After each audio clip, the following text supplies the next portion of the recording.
seluruh masyarakat Kota Pahlawan bahwa pembangunan Tugu Bono ini dari awal proses pembangunan sampai dengan sekarang berdiri, memang kami dari Satuan Lalu Lintas tidak ada dilibatkan untuk memberikan saran masukan terkait bagaimana manajemen lalu lintas dalam proses pembangunan. Sebagaimana kita ketahui dalam Undang-Undang Nomor 22 Tahun 2009 Pasal 99 Ayat 1, di mana setiap rencana kegiatan pembangunan infrastruktur ataupun kegiatan itu harus dan perlu adanya yang namanya analisa dampak lalu lintas. Nah, ini kami tidak dilibatkan dari awal proses pembangunan sampai dengan pembangunan ini berdiri. Kemudian pada tanggal 6 September 2023 kami coba berkoordinasi kembali dengan beberapa stakeholder yang terkait dengan pembangunan Tugu Bono itu sendiri. Kita duduk rapat di kantor Bapeda. Di sana kami sampaikan beberapa saran masukan guna mencegah terjadinya kecelakaan akibat dari pembangunan ini. Seperti pemasangan pita kejut di beberapa titik ataupun di beberapa ruas jalan di persimpangan 4 ini dengan jarak ada yang 20 meter, 40 meter dan 60 meter dari lokasi Tugu Bono. Kemudian kami juga menyarankan untuk dipasang lampu di Tugu Bono tersebut. Kenapa? Karena dari pembangunan dan dari berdirinya Tugu Bono ini, setelah dibuka seng-sengnya ini tidak ada lampu ataupun penerangan yang dapat menunjukkan bahwa ada tugu di lokasi jalan perkantoran ini.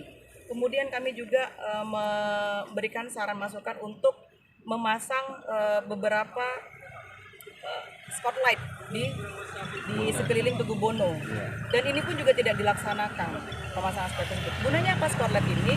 Seperti kita kalau lewat jalan tol, kalau ada spotlight di jalan tol ditembak dengan lampu itu akan menimbulkan terang. Nah, untuk cahaya, betul.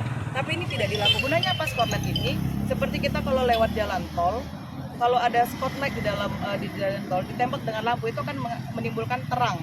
Nah, untuk cahaya, betul. Tapi ini tidak dilakukan juga. Walaupun ada pemasangan spotlight itu hanya kecil-kecil dan itu tidak sangat efektif untuk memberitahukan kepada si pengendara di depannya sebagai bentuk pemberitahuan bahwa ini ada tugu di depan mereka. Kemudian boleh dilihat ketika kita berjalan dari arah Pangkalan Kerinci ataupun dari arah kota, dari arah Pekanbaru menuju Pangkalan Kerinci, untuk arah jarak pandang kita melihat jalan sama sekali tidak terlihat bahwa ada tikungan ke kiri ataupun ke kanan.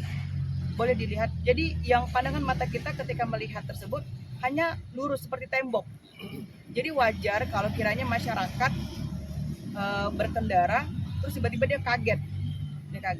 Di sini juga tidak hanya kelalaian daripada infrastruktur, tapi juga ada kelalaian dari si pengemudi juga. Karena memang di sini tidak ada rambu kecepatan atau kurangi kecepatan, dan pengemudi pun pada saat mengendarai kendaraan di jalan perkantoran ini memang mereka menggunakan kecepatan yang bisa dikatakan cukup tinggi. Kemudian kita juga ketahui bahwa banyak masyarakat yang ada di daerah perkantoran ini berlalu lalang seperti Sabtu malam Minggu, banyak kendaraan yang melewati, dan ini juga salah satu jalan lintas yang akan dilewati oleh seluruh masyarakat yang akan melintasi jalan lintas timur, karena ini merupakan akses jalan singkat daripada melewati jalan Simpang Perak. Mungkin saat ini kami dari kepolisian apabila terjadi kecelakaan kami akan turun cepat untuk langsung menangani kecelakaan tersebut seperti yang terjadi kemarin, dan ini merupakan kecelakaan yang kedua terjadi setelah kemarin adalah kendaraan roda 4. Dan kami juga akan terus menghimbau kepada pihak pemerintah untuk segera merealisasikan saran masukan kami yang sudah kami sampaikan di tanggal 6 September kemarin terkait dengan hal-hal untuk mencegah terjadinya kecelakaan lalu lintas. Karena bagaimanapun dari pembangunan ini perlu adanya evaluasi kembali. Perlu dikaji ulang kembali. Selebar apa tugu ini harus dibangun? Hal apa dulu yang harus dibuat? Dan saran kami, sebaiknya dilebarkan dulu jalan, baru dibangun tugu. Nah, saat ini, kalaupun memang tugu sudah terbangun, tolong saran masukan yang sudah kami sampaikan agar dilaksanakan. Seperti pita kejut segera dilakukan pemasangan, kemudian rambu-rambu segera dipasang, lampu penerang juga segera dipasang, baik itu di Tugu Bono maupun di beberapa ruas jalan menuju Tugu Bono. Dan juga dapat juga ditambahkan beberapa rambu himbauan dari sekitar 40 km yang menunjukkan bahwa di depan ada Tugu Bono, sehingga masyarakat juga dapat berhati-hati. Mungkin itu dari kami. mudah-mudahan apa yang menjadi saran masukan dari kami dapat dilaksanakan ataupun menjadi bahan pertimbangan dari pemerintah untuk disegerakan prosesnya agar dapat mengurangi kecelakaan-kecelakaan berikutnya. Terima kasih. Dari Dinas Perhubungan Kabupaten Pelauan, sesuai dengan tadi yang dikatakan dari Bu Kasat, bahwa kita kemarin sudah ada melakukan rapat di tanggal 6 September.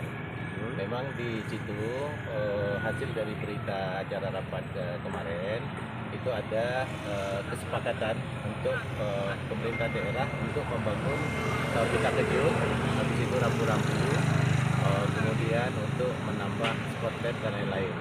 Dan alhamdulillah ini sudah dianggarkan di APBD perubahan. Nah, cuma kita dalam proses ketok palu, mungkin minggu ini sudah ketok palu, mungkin ini sudah bisa kita laksanakan, karena anggarannya ini diperkirakan kurang lebih sekitar 200 jutaan untuk memasang rambu-rambu lalu lintas maupun pita kejut tadi yang sesuai dengan kesepakatan pada saat kita rapat di tanggal 6 September tadi. Nah, ini alhamdulillah kita udah terrealisasi sesuai dengan permintaan dari Bu Kasat pada saat kita rapat kemarin. Kemudian untuk analisa amdalalin, nah ini juga alhamdulillah ini sudah dianggarkan juga di APBD perubahan.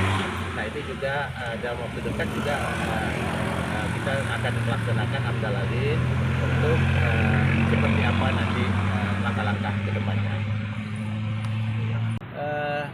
Baik, karena kemarin memang pada saat di awal kemarin amdalalin ini kemarin kan kita ada kekurangan anggaran kemarin, Pak. Jadi pada saat di Murni kemarin ada pergeseran, makanya kemarin digeser di APBD perubahan kemarin.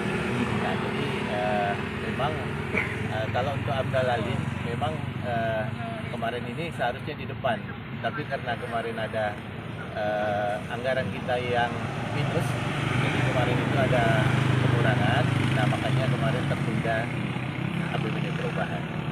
Untuk pembangunan CSR dari MP Bentu ini memang kemarin ini perencanaan dari Bapedanya memang udah ada, perencanaannya udah ada, tapi di amdalalinnya yang kemarin memang agak lambat. Nah, di sini memang kemarin karena ada anggaran kita yang kekurangan anggaran kemarin, jadi mundurlah kemarin di anggaran APBD perubahan. Kalau di perencanaannya kemarin memang di Bapeda udah direncanakan, semuanya udah dibikin, nah cuma di perencanaan amdalalinnya memang yang agak terlambat kemarin. Kita ketahui dalam Undang-Undang Nomor 22 Tahun 2009 itu pasal 99 ayat 1, di mana setiap infrastruktur, setiap kegiatan yang berkaitan dengan infrastruktur, berkaitan dengan pembangunan, berkaitan dengan hal-hal yang ada hubungannya dengan lalu lintas jalan, itu perlu ada namanya analisa dampak lalu lintas. Dan ini adalah syarat mutlak untuk dilakukan kajian analisa dampak lalu lintas sebelum adanya pembangunan infrastruktur ataupun pembangunan sesuatu hal yang berdekatan dengan jalan ataupun yang berhubungan dengan jalan. Nah, artinya apa? Dengan adanya andalalin ini, kita akan dapat menganalisa ataupun dapat melakukan manajemen lalu lintas di sini.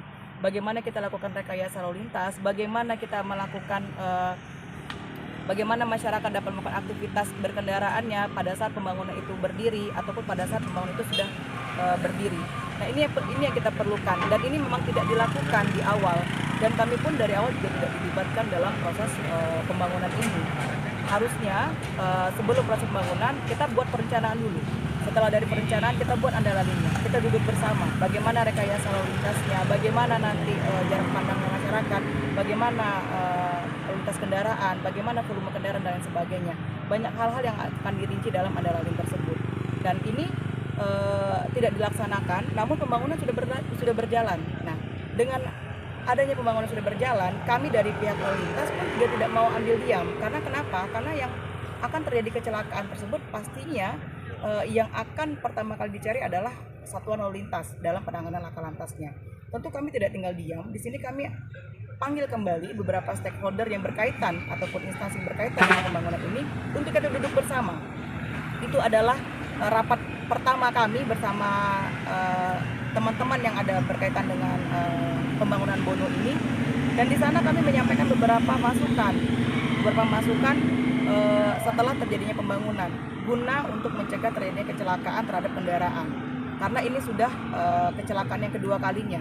Nah, saran masukan ini besar harapan kami dapat segera direalisasikan oleh pihak pemerintah. Jadi tidak hanya sekedar rapat di tanggal 6 tapi tidak ada realisasinya.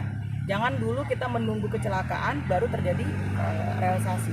Mungkin ini saran masukan dari kami. Mudah-mudahan dengan adanya pembangunan nanti pemasangan rambu-rambu lalu lintas lainnya, kemudian penerangan jalan, spotlight, dan beberapa poin-poin yang nanti kami jabarkan pada tanggal 6 kemarin, mudah-mudahan segera direalisasikan dalam waktu dekat ini, sehingga tidak akan ada lagi kecelakaan berikutnya. Dan memang perlu diketahui juga, kecelakaan tidak hanya didasarkan oleh faktor daripada infrastruktur ataupun jalan, namun juga disebabkan juga ada beberapa faktor lain. Salah satunya adalah kelalaian daripada manusia itu sendiri, cuaca, dan juga kondisi kendaraan. Kita di sini juga akan menilai bagaimana si pengemudi tersebut dalam berkendaraan, apakah dia dengan menggunakan kecepatan tinggi atau dia sedang beraktivitas dalam mengemudi dan lain sebagainya. Dan di sini juga kami akan menelusuri lebih lanjut terkait dengan kecelakaan yang terjadi kemarin, sehingga kita dapat memproses secara hukum.